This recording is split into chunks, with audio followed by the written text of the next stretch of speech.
we don't protect ourselves now, it will be too late. सामरिक दृष्टि से उत्तराखंड एक महत्वपूर्ण राज्य है। आ रहे हैं, देखो जबरदस्ती जमीन में मकान बना रहे हैं। यहीं पे कोटद्वार में बहुत सारे हैं जिनकी भाषा अलग सी है। इसके पीछे मुझे कहीं ना कहीं षड्यंत्र नजर आता है। रोज नए नए लोग दिखते हैं, नए नए चेहरे दिखते हैं। लेकिन कई ऐसी कम्युनिटीज़ भी हैं जो कि यहाँ पे अंदर इन्फिल्ट्रेट हो रही हैं, जैसे कि रोहिंग्या इमिग्रेंट्स हैं। रोहिंग्या जो शरणार्थी हैं या मुसलमान हैं तो उनकी तादाद बढ़ रही है। रोजगार के नाम पर प्लेन से लोगों को विशेष वर्ग के पहाड़ों में क्यों बसाया जा रहा है? एक समुदाय विशेष के लोग गुपचुप तरीके से अपने धार्मिक स्थलों का भी निर्माण वहाँ पर कर रहे हैं। तो इसलिए क्या होता है, अगर एक आदमी भी आ जाए यहाँ पे तो उसके बाद जो है विदिन 5-10 ईयर्स 1000 हो जाएंगे यहाँ पे। कि पिछले 10 वर्षों में उत्तराखंड से करीबन 3900 गांव पूर्ण रूप से भूताग हो गए। चाइना से होके लेके पाकिस्तान से होके सबसे ज़्यादा खुफिया तंत्र जो यहाँ की सूचना जाएगी इन्हीं पहाड़ों से जाएगी। ऐसे 20 साल लगेंगे हमें इस प्लान को रोकने में।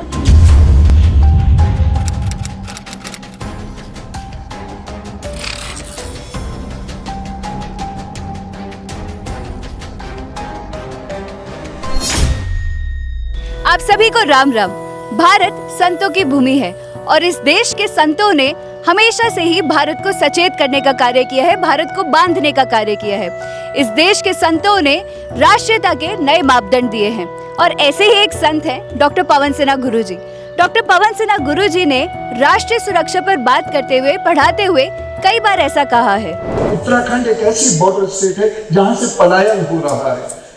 ये पलायन जब हो रहा है तो पीछे एक वैक्यूम क्रिएट होता है और हमेशा हमें ये ध्यान रखना होगा कि ये वैक्यूम एक भारतीय और या भारतीयता का जज्बा रखने वाला व्यक्ति ही भरे।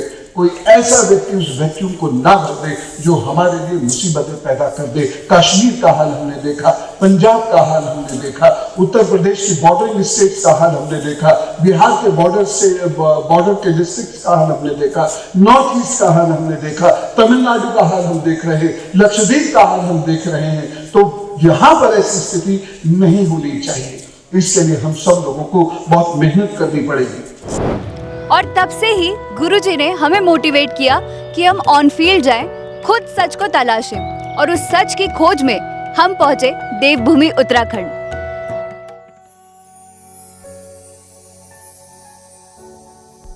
इस देहरी पर मुद्दत से कोई आरती सजी नहीं, इस किवाड़ की साकल कई बरस से बजी नहीं। वीराने से लगते हैं ये कस्बे ये खाल, एक समूची पीढ़ी ढूंढे नगर नगर मिठाऊं, थके थके से पाऊं, सूने सूने से गाऊं। यहाँ बुढ़ापा पसर रहा है, न बचपन की किलकारी है, 21 बरस की अल्हड़ है, मगर पलायन जारी है। और फिर वहाँ हमने जो देखा वो इस देश के हर नागरिक को देखना बहुत जरूरी है। तो शुरू करते हैं उत्तराखंड की यात्रा।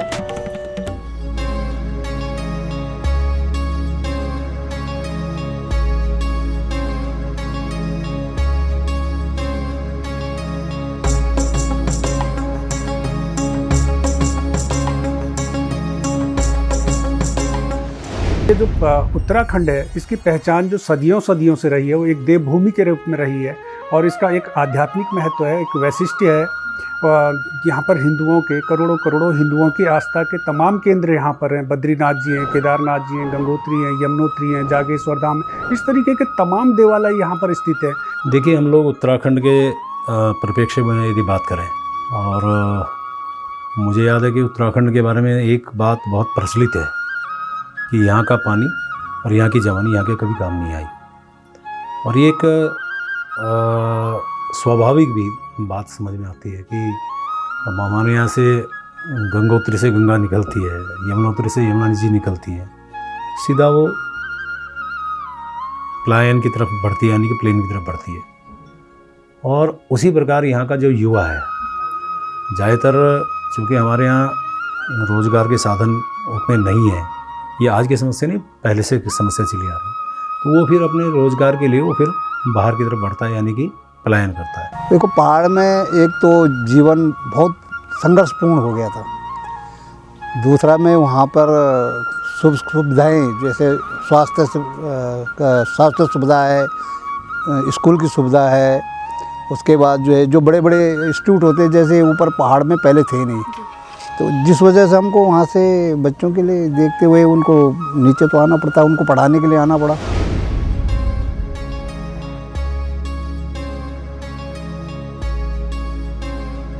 पलायन ये 1980 के दशक से शुरू हो गया था, लेकिन हमें पता नहीं लगा। हम उस समय ये मान रहे थे पलायन जो है ये नौकरी के लिए जा रहे हैं लोग बाग है इसलिए है, लेकिन उस समय भी एजुकेशन और स्वास्थ्य की समस्याएं और रोजगार की समस्या, इन तीनों को लेकर के धीरे धीरे शुरू हुआ। 2000 के बाद जब अलग उत्तरांचल बना तो इस पलायन में तेजी हुई। अलग उत्तरांचल तो इसलिए बना था कि हम यहाँ की समस्याएं का समाधान करेंगे और पलायन रुकेगा, लेकिन 2000 उत्तरांचल बनने के बाद पलायन में तेजी आई है। 2010 के बाद आते आते सरकार को ध्यान में आया कि इस पलायन को हमें रोकना चाहिए। 2010 तक सरकार का ध्यान ही नहीं गया इस तरफ, ये तो था कि पलायन हो रहा है, फिर लगा कि पहाड़ खाली हो रहे हैं, हमारी सीमाएं खाली हो रही हैं, तो सीमाएं जब खाली हो जाएंगी, लोग वहाँ नहीं रहेंगे, तो राष्ट्रवादी तत्व जो हैं, विदेशी ताकतें हैं, उसका फायदा उठाएंगी। जैसे चीन आगे बढ़ रहा है, पाकिस्तान गड़बड़ कर रहा है, तो अब सरकार इसकी तरफ चिंतित है।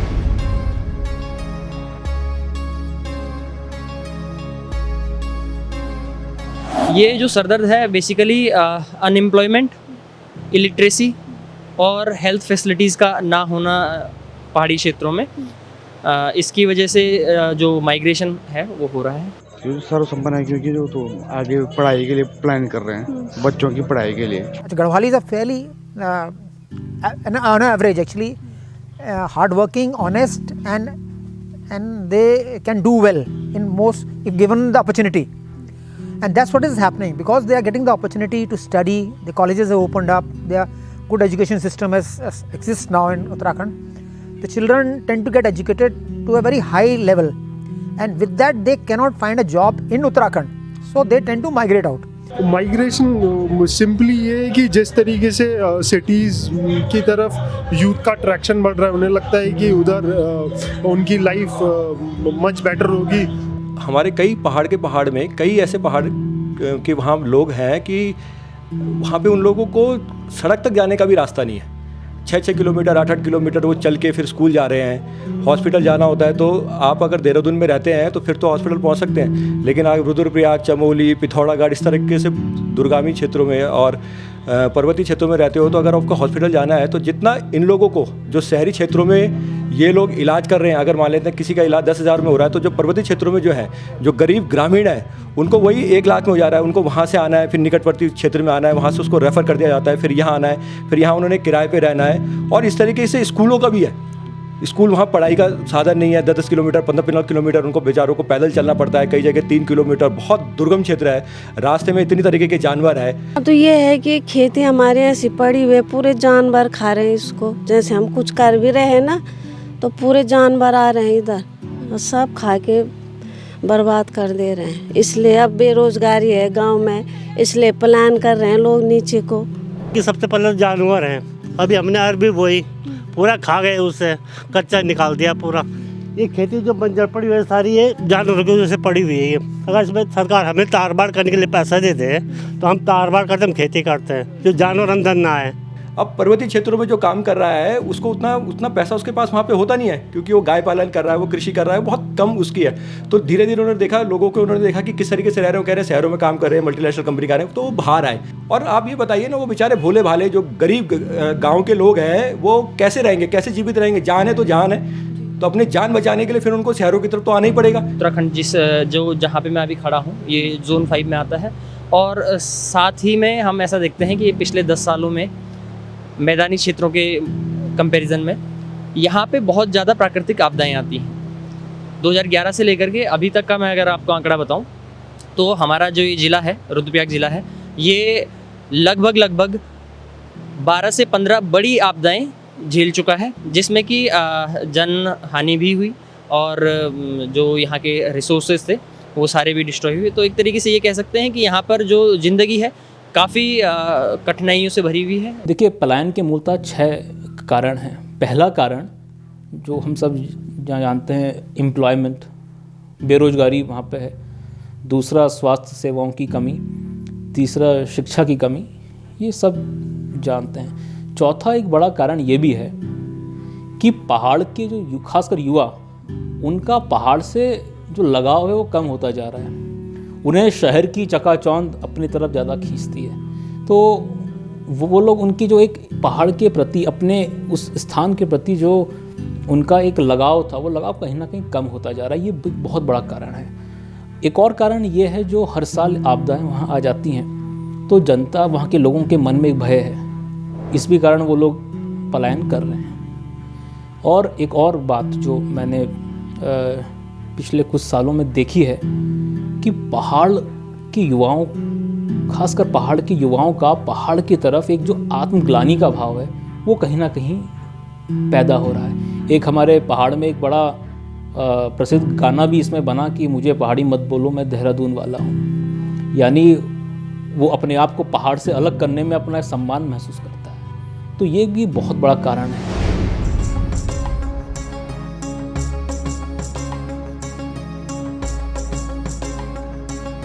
तो इस दिशा में हम ये कह सकते हैं कि पिछले 20 वर्षों में जो भी सरकारें रही हो, तो उनके स्तर पे प्रयास किए गए हैं। ठीक है, कहीं कम हुए होंगे, कहीं ज़्यादा भी हुए होंगे, लेकिन पिछले 5 वर्षों में भारतीय जनता पार्टी की सरकार रही, उसने पलायन को लेकर के खासी चिंता व्यक्त की है। और इस संबंध में एक सरकार ने एक पलायन आयोग भी गठित किया था, और जो समय समय पर पलायन को लेकर के, पर्वतीय क्षेत्रों में पलायन कैसे रोका जाए, पलायन किन कारणों से हो रहा है, इन तमाम विषयों को लेकर के और उनके जो भी उनके विभिन्न आयाम हैं, उन आयामों को लेकर के उसने अध्ययन किया और समय समय पर अपनी रिपोर्ट जो है सरकार को दे रही है। और सरकार उस अनुरूप अपनी जो नीतियां हैं, नियोजन है, उसमें उन विषयों को समावेश करती है। पलायन आयोग जो 2017 में फॉर्म हुआ, उसी के ये आंकड़े हैं कि पिछले 10 वर्षों में उत्तराखंड से करीबन 3,900 गांव पूर्ण रूप से भूताग हो गए, जिसमें कि 1,18,900 लोगों ने पलायन करा। वहीं करीबन 6,330 गांव ऐसे हैं जहां से लोगों ने पलायन तो कर दिया है, पर वहां उनका समय समय पे आना जाना लगा है। और ऐसी संख्या करीबन 3,90,000 के करीब है। तो इतनी बड़ी संख्या में लोग वहाँ से पलायन कर रहे हैं। भाई चलो, कांग्रेस सरकार नहीं आई, लोगों ने बोला ठीक है भैया बीजेपी सरकार कुछ करेगी। बीजेपी सरकार आई तो उन्होंने एक पलायन आयोग बना दिया। पलायन आयोग बना दिया तो चलो ठीक है, मंशा रही होगी कि पलायन आयोग बनाएंगे तो कुछ इसमें बारे में इनकी जानकारी होगी। मैं आपको बताऊंगा और आप बड़े हंसेंगे इसको कि पलायन आयोग बना, और पलायन आयोग इस वजह से बना कि पलायन क्यों हो रहा है, उसका ऑफिस बनना था पौड़ी में। वो पलायन आयोग ही पलायन कर गया। वो पलायन आयोग पलायन करके देहरादून आ गया। उसके जो वो नेगीजे बनाए हुए थे वो किसी काम के नहीं, पता नहीं क्यों किस उसमें बनाया, उनको तो इस्तीफा दे देना चाहिए। जब पलायन आयोग के ही उपाध्यक्ष, अध्यक्ष, ये सारे लोग पलायन करके यहाँ बैठ जाएंगे देहरादून में, तो काई को पलायन आयोग बना रखा भाई तुमने? खाली दिखाने के पैसे ही खर्च कर रहे हैं उसको करके। इनको तो नैतिकता के आधार पर अगर कुछ भी शर्म होती है, इनको तो इस्तीफा देना चाहिए था। पलायन आयोग का मतलब ही था कि वहाँ जाते जरा देखते, जरा 10 दिन रहोगे, जरा पर्वतीय क्षेत्रों में, जरा वहाँ की ठंड खाओगे, जरा वहाँ की रोड के हाल देखोगे, तब तो तुम्हें पता लगेगा। देहरादून के अंदर AC रूम में बैठ गए, ये पूरी रिपोर्ट बना देते हैं। और ये तो ऐसे, मैं आपको बता रहा हूँ, मुझे अभी पता नहीं इनकी रिपोर्ट क्या होगी, लेकिन ये इतने निकम्मे, इतने मूर्ख और इतने उत्तराखंड के लिए कलंकित लोग हैं कि इन्होंने कुछ काम नहीं किया उत्तराखंड के लिए। ये तो देखना, ये रिपोर्ट में भी ये देखेंगे ना यार यूएलए मुसलमान है, क्योंकि उनको धरातल पे कुछ पता नहीं। मैं बोल रहा हूँ ना, मुझसे मेरे पे सबूत है, मैंने व्यक्तिगत इस चीज़ को अनुभव किया है। ना तो इन्होंने कभी वहाँ रहे होंगे, ना ये कभी वहाँ गए हैं, और इन्होंने रिपोर्ट भी देनी है कि किसी प्रकार की कोई दिक्कत नहीं, कोई पलायन नहीं है। और सबसे ज़्यादा पलायन भी उत्तराखंड के अंदर जिन जिलों में हुआ, उसमें एक पौड़ी सबसे बड़ा जिला है। कई गाँव के गाँव पौड़ी के खाली हो गए। हम तो, मेरा तो पूरा उत्तराखंड में जाना होता है, देखता हूँ कई जगह ऐसी स्थिति हो जाती है कि हमको तो एक आदमी नहीं दिखता वहाँ पे उस गाँव में।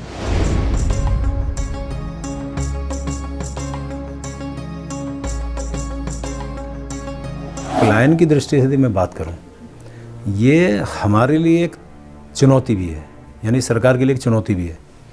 और पलायन जिस प्रकार से बहुत तेज़ी से इस दौरान बढ़ा, ये चिंताजनक भी है। सामरिक दृष्टि से भी चिंताजनक है और यहाँ की आर्थिकी की दृष्टि से बड़ा चिंताजनक है। ये थोड़ी संतुष्टि इस बात की है कि अब पिछले 3 से 4 सालों में उत्तराखंड के लोग इस पलायन को एक समस्या मानने लगे हैं और इस विषय को बड़ी गंभीरता के साथ लेने लगे हैं।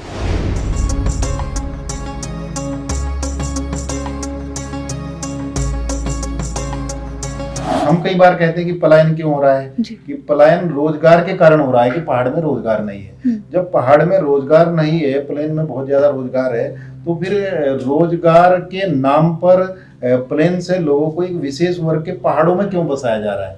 यानी इसके पीछे कहीं ना कहीं जो हमारा उत्तराखंड है उसका डेमोग्राफिक चेंज करना और कुल मिलाकर यहाँ की सत्ता पर और यहाँ की जो सामरिक महत्वपूर्ण जो ये हमारा राज्य है, इसके पीछे मुझे कहीं ना कहीं षड्यंत्र नजर आता है। जैसे जैसे यहाँ पे बाहर के लोगों का इन्फिल्ट्रेशन बढ़ रहा है, हम ऐसा देखते हैं कि यहाँ के जो लोकल्स हैं, जो यहाँ के नेटिव हैं, वो तो पलायन करके एम्प्लॉयमेंट और लिटरेसी और इन सब चीज़ों को लेकर के माइग्रेट कर रहे हैं बाहर की तरफ। लेकिन कई ऐसी कम्युनिटीज़ भी हैं जो कि यहाँ पे अंदर इन्फिल्ट्रेट हो रही हैं, जैसे कि रोहिंग्या इमिग्रेंट्स हैं और नेपालीज़ जो कम्युनिटी है वो काफ़ी मैंने देखा है कि पिछले 5-10 सालों में ऊपर पहाड़ों की तरफ बसना शुरू हुआ है, ज़मीन उन लोगों ने लेना शुरू किया है। कि जो नेपाल बॉर्डर है, नेपाल बॉर्डर से बड़ी संख्या में कई अनजान तरीके के लोग और उनकी जिनकी पहचान नहीं है और कहाँ से वो आ रहे हैं, इस तरीके की परिस्थितियाँ रहती हैं। आप जो नेपाल बॉर्डर से कुमाऊँ के जो धारचूला, पिथौरागढ़ जिला है हमारा सीमांत, उसके धारचूला, मुनस्यारी, इन क्षेत्रों में अगर देखेंगे, उन क्षेत्रों की अगर बात करेंगे तो वहाँ पर बड़ी गंभीर स्थिति पैदा हो गई है। वहाँ एक समुदाय विशेष की आबादी बहुत बड़ी संख्या में बढ़ गई है, उनके वहाँ पर मोहल्ले विकसित हो गए हैं पूरी तरीके से। तो इसका सीधा सा अर्थ ये है कि वो नेपाल बॉर्डर से आ रहे हैं।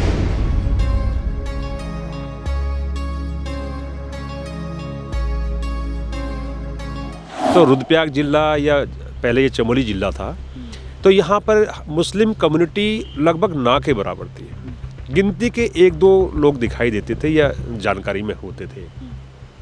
लेकिन आज मुस्लिम समुदाय का बहुत तेज़ी से रुद्रप्रयाग जनपद में पदार्पण हुआ है और बहुत तेज़ी से संख्या बढ़ रही है।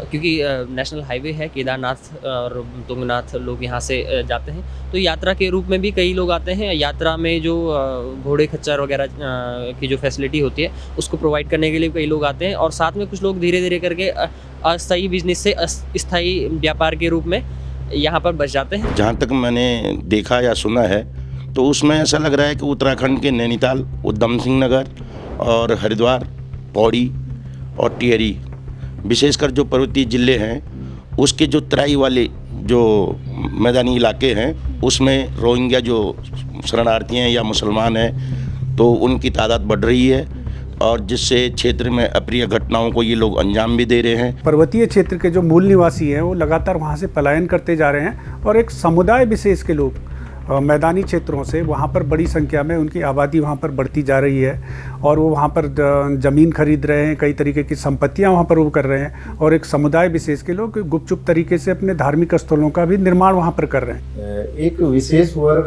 जो है उनका टारगेट उत्तराखंड रहा है, और मुझे तो कई बार लगता है कि जो भारत विरोधी शक्तियाँ हैं, या मुझे तो कई बार इसमें चूँकि सामरिक दृष्टि से उत्तराखंड एक महत्वपूर्ण राज्य है, हमारी सीमा चीन से लगती है, तो उसके कारण उत्तराखंड का जो युवा है उसका तो यहाँ से पलायन हुआ है, और स्पेशली एक विशेष वर्ग को पहाड़ों में बसाया जा रहा है।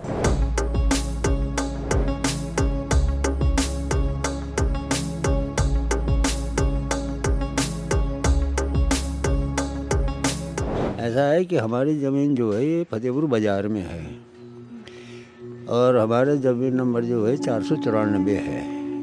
वो किसी हमारे गांव वाले में मुसलमान है, वो जो यहाँ रहता है, कहीं बाहर से आया हुआ, उसने यहाँ खरीद कर रखी है और उसने हमारी वो ज़मीन बेच दी है। तो हमारा उसका जो है अभी कोर्ट में चल रहा है केस, और ज़बरदस्ती वो वहाँ पर मकान बना रहे हैं। आप भी जाके वहाँ पर देख लें। आ रहे हैं, देखो जबरदस्ती जमीन में मकान बना रहे हैं। अच्छा, जबरदस्ती बना रहे हैं भाई। अच्छा। हाँ, तो गए वहाँ तो खुद हमको परेशान कर रहे हैं। यहाँ परेशान कैसे? नहीं थे, वो भी यहाँ के नहीं है, नजेबाज क्या रखे हैं। अब परेशान ऐसे कर रहे हैं, हमारी जमीन में जब मकान बना रहा, हमने हटाया तो नहीं हट रहे। वो पटवारी अमीन सब आ कि यहाँ पे तहसीलदार जो उनसे देख के भी नहीं डर रहे हैं, तो इसका मतलब क्या है? हमें ये बताइए कि इन्होंने खा रखा है, हमारे पास देने के लिए नहीं है, तो ये हमारी सुनवाई तो कर सकते हैं। हाँ, यहाँ तक कि डीएम भी हमको स्टे ऑर्डर देने को तैयार नहीं है, तो क्यों?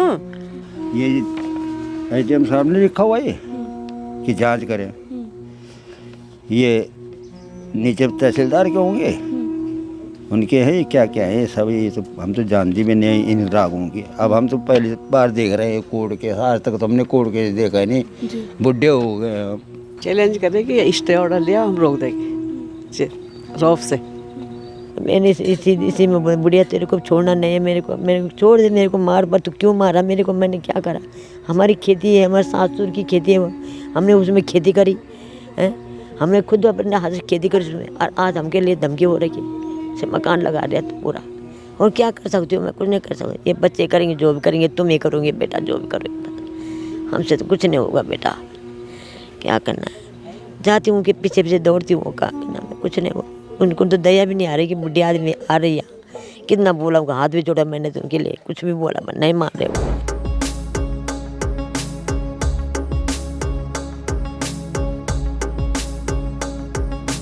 मतलब 2015 के बाद से हम ऐसा महसूस कर रहे हैं कि बाहर से आने वाले लोगों की जो पॉपुलेशन है वो अचानक से बहुत बूस्ट हो गई है, और इसका जो इम्पैक्ट है यहाँ के सोशियोलॉजी, यहाँ पे इकोनॉमी और यहाँ के जो कल्चर है, इस पे धीरे धीरे हमें देखने को मिल रहा है। उत्तराखंड में संस्कृति पर, सनातन संस्कृति पर अनेक आक्रमण हो रहे हैं। उसमें मुस्लिम तो है ही, उसके साथ ईसाई भी है, कम्युनिज्म है, और एक जो शौकिया जीवन है कि भाई हम कुछ नहीं मानते, हमें तो रोजी रोटी चाहिए, कुछ भी हो, ऐसी जो धारणाएं पैदा हो रही हैं, उसका खतरा यहाँ बढ़ता चला जा रहा है।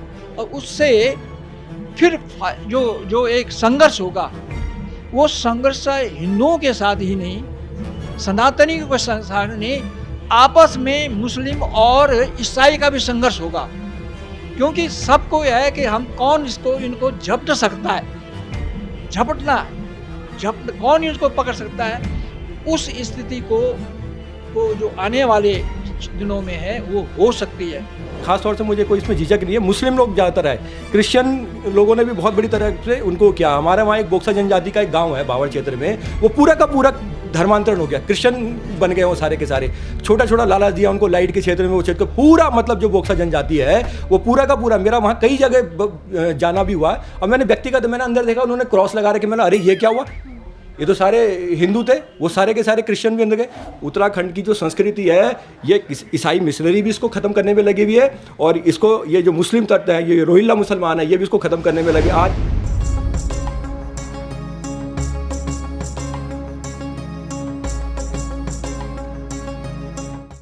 दूसरे में जो रोहिंग्या आ रहे हैं, बांग्लादेश से आ रहे हैं, उनको यहाँ पे बांग्लादेश पे जो बॉर्डर है, आप लोगों को शायद नहीं होगा मालूम, बिल्कुल एक घर हिंदुस्तान में है तो एक घर बांग्लादेश में है। वो पहले बॉर्डर ऐसा खींचा गया है। वो लोग अभी भी वहाँ पे दलाल बैठे हुए हैं जो उनको तार के ऊपर से भेजते हैं सीढ़ी लगा के। अच्छा। अब BSF अगर इधर से उधर जाता है, बॉर्डर सिक्योरिटी फोर्स अगर बॉर्डर पे इधर उधर जाता है, तो उनको जो है कि वो लोग जैसे वो पीछे मुड़ के देखता है तब तक वो कूद के भाग लेता है।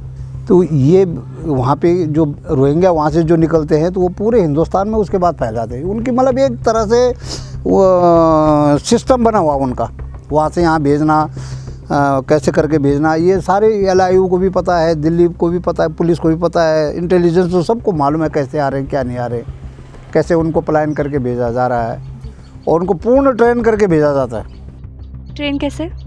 उनको पूरी ट्रेनिंग दी जाती है बाकायदा। तुमने वहाँ जाके क्या कहना है, कैसे कहना है, क्या भाषा में बात करना है, किस तरीके से बात करना है, किन किन लोगों से बात करना है, अगर तुमको कोई कुछ पूछेगा तो तुमने क्या जवाब देने, ये ट्रेन किए जाते पहले, पूरा उनको सिखाया जाता, पढ़ाया जाता है इस तरीके से बोलना है। वो धीरे धीरे आए ऊपर, और थोड़ा शुरू में उन्होंने क्या क्या काम किया, और मीठा बोलते ही हैं। अब वो हमारे बेचारे पहाड़ के लोग बहुत ही बेचारे सरल और विनम्र होते हैं। वो बोलते अरे बेचारा गरीब आदमी, चलो इसको दो, इसको काम दो, रखो रखो। धीरे धीरे उन्होंने वहीं कब्जा किया, उन्हीं को मारा। धीरे धीरे उन्होंने क्या किया, ये वहाँ की ज़मीन को कब्जा किया, वहाँ धीरे धीरे मज़ार बनानी शुरू की, वहाँ पर फिर मस्जिदें शुरू कर दी। अभी क्या है कि हमारा जो पहाड़ का युवा है, पहाड़ का युवा चाहता है कि मैं नौकरी करूँ, और नौकरी भाई चाहे मैं ढाबे पे मुझे नौकरी करनी हो, आप देखेंगे मेरठ है, बम्बई है, चंडीगढ़ है, बहुत जगह हमारे युवा जाते हैं। जो नीचे से जो वर्ग आया वो किस रूप में आते हैं कि सब्जी वाले के रूप में। एक सब्जी वाला आया और उसने किसी से मित्रता की, बहुत अच्छी बातचीत की, उसको लगता है ये बहुत अच्छा व्यक्ति है, और करने के बाद फिर वो अपने भाई को, रिश्तेदार को, अब भाई रिश्तेदार तो बताते हैं, मैं नहीं कह सकता कि भाई है या रिश्तेदार है।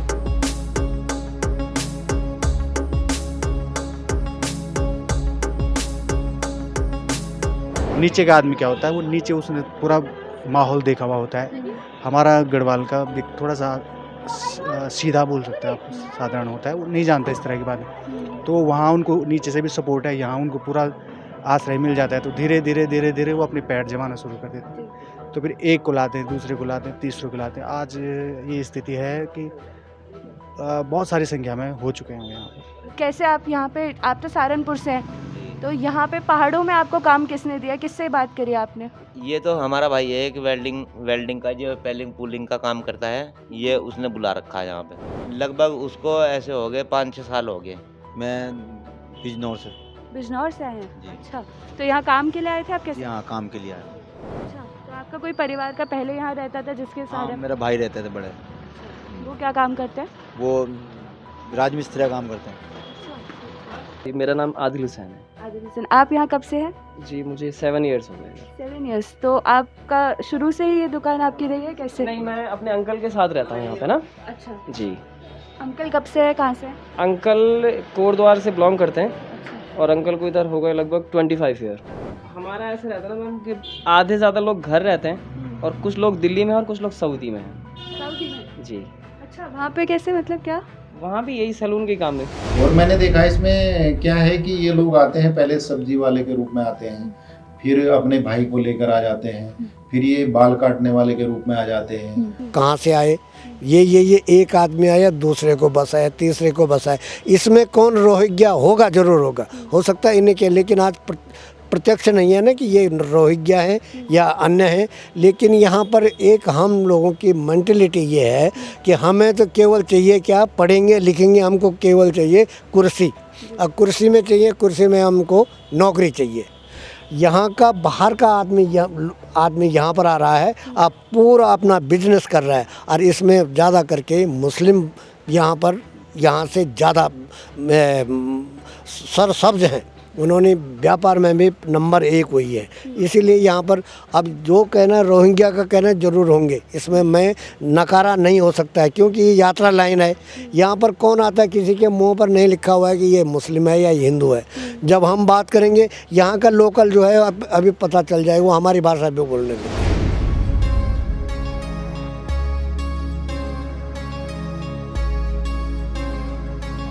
यहाँ बैठ रही, आपको पता थोड़ी जब मैं कौन सा जाति है क्या, पता ही नहीं चलता। जब जानकारी होगा घर घर में तब तो पता चलेगा। जी जी जी जी। झोपड़ी बना के लोग रह रहा है। हाँ। इतने बंगाली भी रह रहा, बिहारी भी रह रहा, हर जाति रह रहा, सब कुछ रह रहा। अब कौन से कौन जाति क्या पता? जैसे आपस में रहेगा तब तो पता, उधर ही पता लगेगा ना। तो झोपड़ी उधर ही बांग्लादेश मिल सकता है, पहाड़ी में। यहीं पे कोटद्वार में बहुत सारे हैं जिनकी भाषा अलग सी है, और वो धीरे धीरे और भी नाम बदलना भी शुरू कर दिया उन्होंने। अभी सतपुली का ही उदाहरण आया है कि उन्होंने एक लिस्ट निकाली हुई है, फलाना इस्लाम सिंह, फलाना अहमद फारूक अहमद रावत, नसीर अहमद रावत। इन लोगों ने ये एक सोची समझी रणनीति की तरह ये काम हो रहे हैं सारे। ऐसा नहीं है कि सरकार को पता नहीं, सरकार को भी मालूम है। मैं रोज़ देखता हूँ, मुझको रोज़ नए दिखते हैं, रोज नए लोग दिखते हैं, नए चेहरे दिखते हैं। There's a lot of labor here. Most of them are from Bihar, but actually most of them from Bangladesh. Most of them they migrated in maybe 71 because they went and settled in Kishanganj or some place. उनमें किसी से पूछो कि तुम कहाँ रहते हो, बोले किशनगंज रहता हूँ। So it is a standard thing. So that is a launching point. From Bangladesh they come to Bihar. Bihar is a launching point. Once they get settled there, उनको बोला जाए तुम कलाल घाटी चले जाओ। वहाँ एक आदमी होगा, वो उसके साथ रहेंगे, फिर एक आएगा, 2 आएगा, 10 आएंगे, 15 आएंगे, 20 आएंगे, and then they fill up the whole area. तो 2000 में केवल यहाँ पर पूरे यहाँ नगर में बेडूबगढ़ में कुछ मुस्लिम बस्तियाँ हैं। तो हमारे माने लोग बताते हैं यहीं के हैं, वो कन्वर्ट हो रखे हैं। वो हुए होंगे कभी, पर लेकिन हैं सारे रीति रिवाज उनके यही हैं। लेकिन अब रीति रिवाज ऐसे हो गए, अब हम वहाँ पर जाएंगे एकदम बिल्कुल 36 का आंकड़ा हो गया। कुछ मुस्लिम गांव यहाँ पे है, एक डांगी गांव है जिसमें लगभग 40 से 50 परिवार होंगे, और एक भीरी गांव है 10 से 15 परिवार वहाँ पे मुस्लिम समाज के हैं, और बेडूबगढ़ में भी 15-16 परिवार हैं। ये वो मुस्लिम हैं जिनके बारे में कहा जाता है कि ये सदियों से यही रहते हैं, और ये हिंदू से कन्वर्ट हुए हैं मुसलमान में, मुस्लिम बने हिंदू से। इनके रीति रिवाज, इनकी पूरी कल्चर जो है हिंदुओं जैसी है, और हम लोगों के साथ पूरा इनका सौहार्दपूर्ण व्यवहार हमेशा रहा। लेकिन पिछले कुछ समय से 25-30 सालों से जब से बाहर से मुसलमान आए हैं यहाँ पे यूपी से, तो तब से ये हम लोग महसूस कर रहे हैं, और मुझसे पहले जो है जमलोकी जी का भी शायद यही कहने का आशा ही था कि इनके अंदर कट्टरपन आ गया।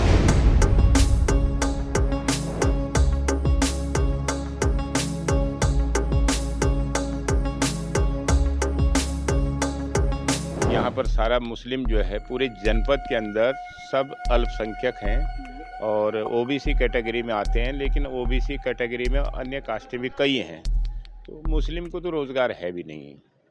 हाँ, क्यों नहीं है? भेदभाव है कि ये मुस्लिम है, नहीं है, इस तरह के रोज़गार नहीं है गवर्नमेंट। ये बेड़ू वगैरह जो गांव है, इसके क्या इतिहास क्या रहा है इसका? मैम इसका इतिहास क्या रहा है, ये मोमडन बस्ती है। पहले से यहाँ पे लोग मतलब जो काफ़ी लोग आए थे वो बसे, उन्होंने अपना कारोबार चलाया। कारोबार चलाने के बाद बस वहाँ पीढ़ी दर पीढ़ी अपने काम करते रहते हैं।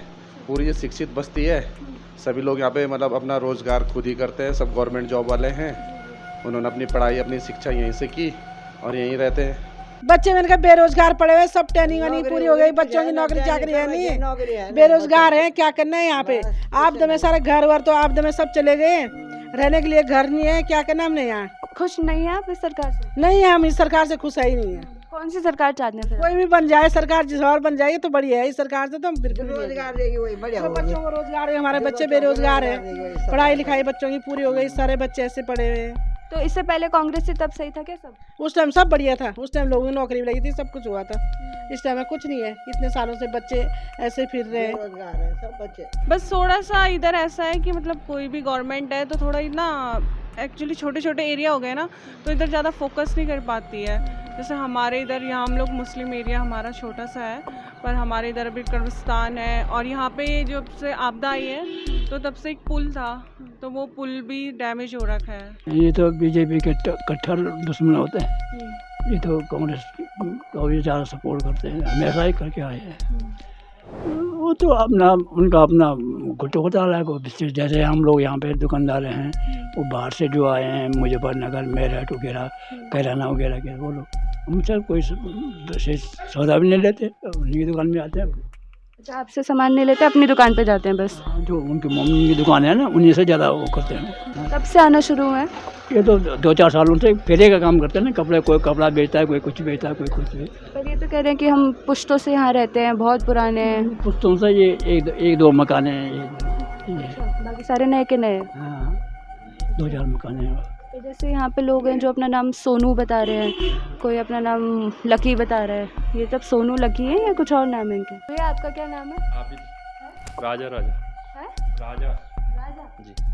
इनका नाम कुछ और है, नाम तो और रखते हैं, लेकिन तो ये आमचाल बोलचाल की भाषा में अपनी ना।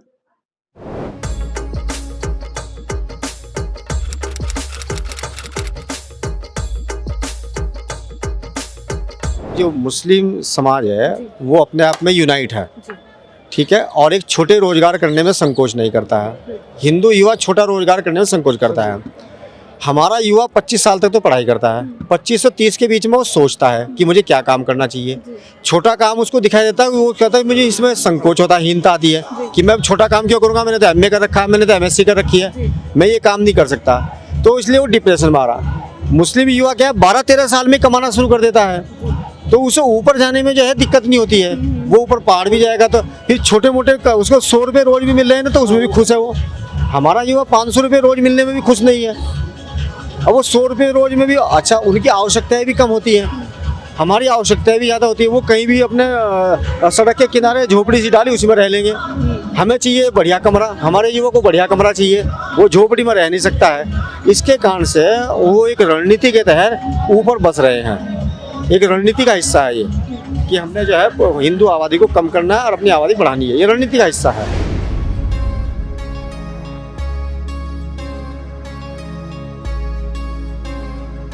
There is a very systematic planning of this Muslim system because they have कुछ उन्होंने क्रिएट कर रखा है। कहीं इनका है कोई सेंटर है, नेटवर्क है, हेडक्वार्टर्स है, जहाँ पे ये लोगों को क्योंकि इनका सारा सिस्टम जो है मस्जिदों से कंट्रोल होता है, मदरसों से कंट्रोल होता है। So there the instructions are given and on that basis they are told to go to a particular place कि आज तुम वहाँ जाओ और तुम लोग माइग्रेट करो, तुम उस जगह जाओ, वहाँ पे काम करो। इनके लिए जो है सबसे बड़ी चीज़ है कि इनके लिए कहीं पर भी फंडिंग की दिक्कत नहीं होती है। इसलिए जब किसी प्लानिंग के तहत में काम करते हैं, उनके एक सोर्स उनके पास पैसे का बड़ा रहता है, तो उनको कहीं पर भी दिक्कत नहीं होती। वो मदरसे बना देते हैं, कहीं मस्जिद बना देते हैं, मज़ार बना देते हैं, रातों रात खड़ी कर देते हैं। तो ये कोई सामान्य आदमी या कोई ऐसा वैसा आदमी तो नहीं कर सकता है। तो इसका सीधा सा अर्थ ये है कि इसके पीछे कोई बड़ी संस्थाएं, बड़े लोग, कोई बड़े मिशन के तहत में ये काम हो रहा है और उसी मिशन के तहत में इनको पैसा आ रहा है। देखिए, पैसे की बात तो ये निश्चित है कि इनके पास इनको बाहर से फीडिंग होती है। जितने भी मुस्लिम कंट्री हैं ये जो है बाहर से फीडिंग करते हैं और वो केवल इसलिए फीडिंग कर रहे हैं कि ये जगह जगह इनको बसाया जाए। ठीक है, इनकी सारी जितनी भी जिम्मेदारियाँ वही उठाते हैं, उसी के लिए वो सारा पैसा देते हैं। जो भी इनकी गतिविधियाँ होती हैं, इसमें पूरी आशंका है कि इनको बड़े स्तर पे इनको फंडिंग होती है। और जैसे कई बार मीडिया में भी ये चर्चा रहती है कि गल्फ कंट्रियों से भी इनको फंडिंग होती है। तो क्योंकि ये छोटे मोटे काम करते हैं, जैसे आपने कहा छोटे मोटे काम करते हैं, सारी चीज़ें करते हैं, लेकिन इनकी प्रॉपर्टी बहुत बड़ी खड़ी हो जाती है। बड़े स्तर पर ये वहाँ पर संपत्ति खरीद रहे हैं, मस्जिदें बना दे रहे हैं। तो इसका सीधा सा अर्थ ये है कि इनको कहीं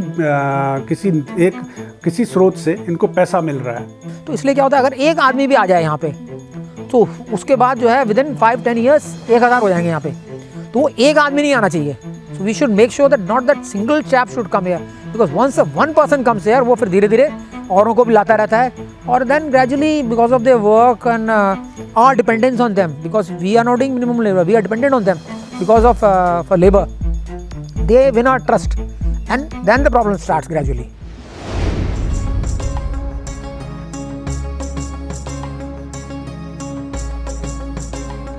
अभी हाई कोर्ट ने पिछली बार संज्ञान भी लिया उधम सिंह नगर में, पता लगा कि उनके फर्जी आधार कार्ड बने हुए थे। अच्छा। ये नहीं हम कह सकते कि वो रोहिंग्या है, बांग्लादेशी है।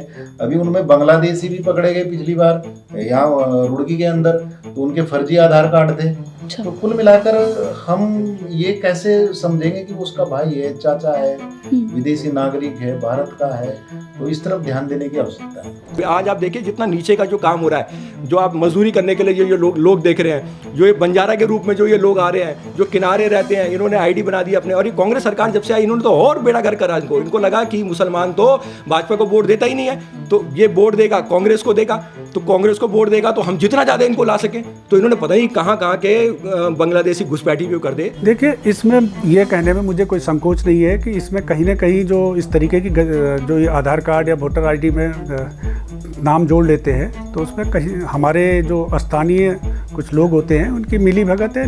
और कुछ जो राजनीतिक पार्टियां हैं, खास करके मैं इसमें नाम लेने में परहेज नहीं करूंगा कि कांग्रेस जैसे जो राजनीतिक दल हैं, ये लोग अपने वोट बैंक के लिए इस तरीके के तमाम लोगों के वोटर आईडी कार्ड और क्योंकि उन्हें लगता है कि ये वर्ग जो है उनका वोटर है, तो इसलिए उनके Aadhaar card, voter ID card, ration card इत्यादि बनाने में वो प्रशासन के सहयोग से, मिली भगत से ये साजिश करते रहते हैं। ये शुरुआत में तो क्या करते हैं कि जो वहाँ आसपास, क्योंकि राजनीतिक रूप से क्या होता है कि कोई 2 वोट से आ रहा, कोई 4 वोट से आ रहा, तो एक वोट बहुत महत्वपूर्ण होती है। तो ये ऐसे लोगों को पकड़ते हैं जो इनके सपोर्ट में खड़े होते हैं, उनके साथ खड़े रहते हैं, उनको इकोनॉमिकली भी सपोर्ट करते हैं, और फिर धीरे धीरे अपना जो है उनका विश्वास जीत लेते हैं। और विश्वास जीतने के बाद धीरे धीरे धीरे ये राजनीतिक रूप से मजबूत भी होते हैं। मजबूत होने के बाद जब इनकी जनसंख्या बड़ी अच्छी मात्रा में हो जाती है तो फिर ये चुनाव भी लड़ते हैं, और कोटद्वार का उदाहरण हुआ, पिछली बार दंगे भी होते हैं फिर कई विषयों को लेकर, जो है ना। Kotdwar constituency the standard, it is a standard pattern, they vote and block for Congress. They have been voting en bloc for Congress and they will continue to do so. और ये कांग्रेस सरकार जब से आई इन्होंने तो और बेड़ागर करा इनको लगा कि मुसलमान तो भाजपा को वोट देता ही नहीं है, तो ये वोट देगा कांग्रेस को देगा, तो कांग्रेस को वोट देगा तो हम जितना ज़्यादा इनको ला सकें, तो इन्होंने पता ही कहाँ कहाँ के बांग्लादेशी घुसपैठी भी कर दे। अगर आप वोटिंग पैटर्न भी देखिए, यही नहीं पूरे देश पे आप देख लीजिए कि वोटिंग पैटर्न जो होता है उनका कि अचानक से वो तो तय करते हैं कि इस पार्टी को वोट देना, इस कैंडिडेट को वोट देना, तो सारे का सारा समुदाय उसको वोट देता है। ये जो हमारे यहाँ पे छत्र छाया में जो बैठे, जिनके छत्र छाया में वो बैठे हुए जो हमारे पॉलिटिकल लीडर है, इन्होंने अपना वोट बैंक बना के रखा है इनको।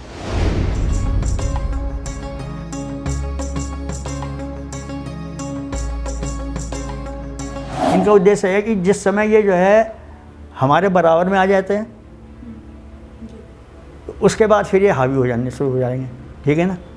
अब आप ये देखिए, इतना छोटा सा ये कोटद्वार है, एक मस्जिद यहाँ पे है, ये बहुत पुरानी मस्जिद हुआ करती थी, और एक मस्जिद फिर यहाँ पे एक नीचे लकड़ी पड़ाव बोलते हैं वहाँ भी बना दी, एक मस्जिद उन्होंने यहाँ पे बना दी, इधर एक इंदिरा नगर करके, एक छोटे से शहर में। तो ये बात सच है कि वो लोग इस तरह की किसी बस्ती बना के रहते हैं कि उसके अंदर कुछ भी करे तो बाहर का किसी भी इंसान को कुछ पता नहीं लगता। पर देश के आर्मी को भी एंट्री नहीं दे रहे, नहीं देते, उनका अपना संगठन है उनका, उनकी इतनी बड़ी एकता है कि जितनी देर में आप वहाँ घुसोगे, वहाँ पहुँचोगे, उस पर कार्रवाई करने के लिए घुसोगे, तब तक वहाँ से वो सारा माल रफा दफा कर देंगे। इतनी एकता है उनके अंदर कि आपके ऊपर अगर पुलिस की रेड पड़नी है, आपके ऊपर जो है कि NIU की रेड पड़नी है, किसी की रेड पड़नी है, आर्मी की रेड पड़नी है, घुसने नहीं देते। कश्मीर का उदाहरण है, अगर आप जो है कि एक घर में घुसने की कोशिश करो तो चारों तरफ से पत्थरबाजी हो जाती है,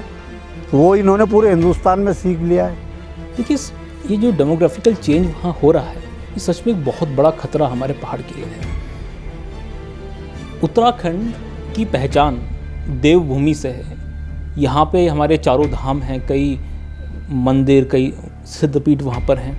ऐसी जगह में जो अब मुस्लिम अपनी वहाँ पे आबादी बढ़ाए जा रहे हैं, हम लोग जो हमारे वहाँ मूल निवासी थे वो लोग वहाँ से नीचे पलायन करते जा रहे हैं, ये बहुत बड़ा खतरा है। स्ट्रैटेजिकली भी देखें, सामरिक रूप से भी देखें, सुरक्षा की दृष्टि से देखें, हर तरीके से वो बहुत बड़ा खतरा न सिर्फ उत्तराखंड के लिए पर पूरे भारतवर्ष के लिए है।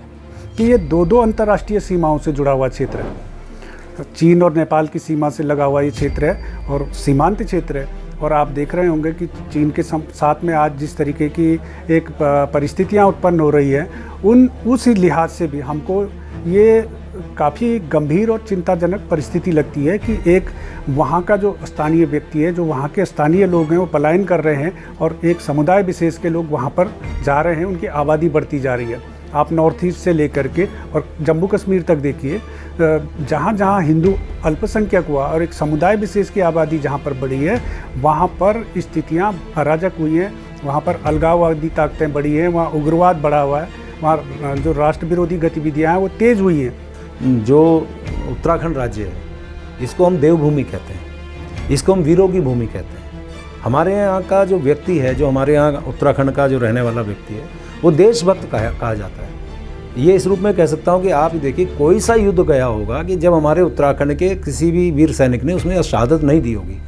औसतन ये कहा जाता है कि हमारे यहाँ एक परिवार में एक व्यक्ति फौज में है, यानी देशभक्त है, देशभक्ति से जुड़ा है। तो ये इसलिए हमारे यहाँ और चिंताजनक हो जाएगा।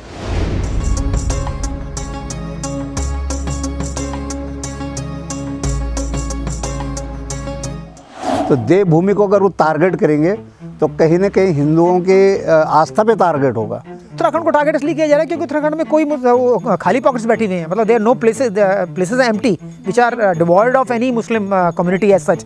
सो दे आर टारगेटिंग, उनका एम यही होता है कि जहाँ मुसलमान नहीं है वहाँ पे उनको भेजना। So they have a layout of the whole country, they know which places are devoid of Muslim or no, there are no Rohingyas there, so they send them into that particular portions and the people readily accept them। जैसे काम करने आया है, इसको करने दो काम, जब they don't ask him कहाँ से आया, उसकी जात क्या है, उसकी वो क्या है, कुछ नहीं है। and gradually एक आता है, फिर 2 आते हैं, 10 आते हैं, then they take over the place, and then things when some riots or some take place, then they kill a lot of people, और उसके बाद जो है हम अपनी सुरक्षा भी नहीं कर पाते। That is a very sad state of affairs. Uttarakhand के अंदर अगर यही स्थिति रही तो वो दिन दूर नहीं है कि चाइना से होके लेके पाकिस्तान से होके सबसे ज़्यादा खुफिया तंत्र जो यहाँ की सूचनाएं जाएगी इन्हीं पहाड़ों से जाएगी, क्योंकि यहाँ बच चुके हैं, यहाँ पहाड़ के पहाड़ खाली हो चुके हैं। यहाँ कई गांव ऐसे हैं जिसमें एक भी आदमी नहीं रहता है, गांव के गांव खाली हो गए। वो तो जाएंगे बसेंगे गांव में, कौन जा रहा है उस गांव के अंदर? उनको रहने के सोने का पूरा इंतजाम रहेगा, क्योंकि 10-10 किलोमीटर पैदल जाके पूरा गांव खाली। उनके लिए तो अपना वो है, वो बहुत बड़ा अपना एक रैकेट भी चला सकते हैं, और सारी की सारी खुफिया रिपोर्ट भी हिंदुस्तान की विदेशी उसको भी देंगे। We have lost most of the part of the India. Bharatvarsh का जो इतने अंग थे वो टूट गए हैं। अफगानिस्तान चला गया, पाकिस्तान चला गया, ईरान चला गया, इधर बर्मा चला गया, इंडोनेशिया चला गया, and complete Indo China is gone, and we are just left, and finally we are at the verge of breaking down to a very small factor, and that will be too late now. Who is going to protect you by then? Because most of your area will be lost, and your resources will be lost, your system will be lost.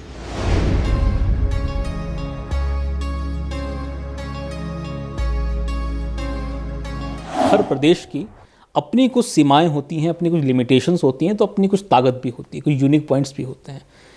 हमने उत्तराखंड ने पिछले 21 सालों में अपना वो जो unique point है, जो अपनी विशेषता है, उसमें काम न करने की बजाय हर तरीके से अभी इसी कुछ सालों पहले शराब की फैक्ट्रियां लगा दी गई पहाड़ में, भांग की खेती को परमिशन दे दी गई। तो ये सब चीज़ें ऐसी हैं जो उस विशेषता को कहीं ना कहीं खंडित करती हैं। हमारी जो देवभूमि की पहचान है, हमें उस पहचान को, उस यूएसपी को साथ लेके चलें, तभी हम पहाड़ का विकास उस गति से और उस तरीके से कर पाएंगे। जब तक लोगों के हाथों में काम, उसकी जो शरीर है, उसकी रचना है, उसके अनुसार जब काम नहीं मिलेगा तो लोग भागेंगे, जाएंगे।